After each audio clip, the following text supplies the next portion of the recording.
વિક્રમ માડમે એકાએક રાજનીતિમાંથી સક્રિય રાજનીતિમાં નિવૃત્તિ જાહેર કરી, વળી પાછું ફેરવી તોડ્યું. પૂનમબેનનું એ શું કરશે એનું કઈ નક્કી હવે કળાતું નથી.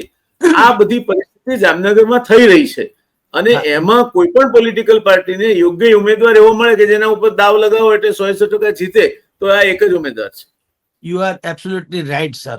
આપની સોચ બિલકુલ સહી છે, પરંતુ ભાઈ જે ફેરવી તોડ્યું વિક્રમભાઈ માડમે એમ કીધું કે મારે હવે જામનગર થી કે દ્વારકાથી કે એમ નહીં, ટૂંકમાં એને બીજી જગ્યાથી લડવાનું બારી ખુલ્લી રાખી. રાજકીય સંન્યાસની એને ના પડી.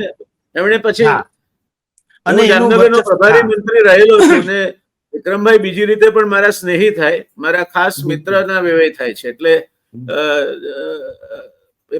કુટુંબથી પણ પરિચિત છું અને મારી એમના માટે સદભાવના પણ છે. બિલકુલ, એ ઝુંઝારું વ્યક્તિત્વ છે અને આમ જુઓ તો એનો દબદબો એ પંથકમાં રહ્યો છે અને આ સમગ્ર એના પરિવારનો, માડમ પરિવારનો. આ પૂનમબેન માડમે ભલે છે ભાજપમાં, પણ આમ તમે જુઓ તો કુટુંબ તો બંને એક જ છે, કાકા ભત્રીજા જેવું છે. એટલે એનો દબદબો એના રાજકીય, કારણ કે એના વારસામાં છે રાજનીતિ, વારસો છે. હા બિલકુલ. એટલે એને અત્યારે પાછી રાજનીતિમાં સક્રિય વાળી વાત હતી, એને પોતે રદિયો આપી દીધો કે ભાઈ હું સક્રિય રાજનીતિમાં નહીં કરું, પણ હું એમ કહીશ કે અમુક બાબતોની સીટ હું નહીં લડું.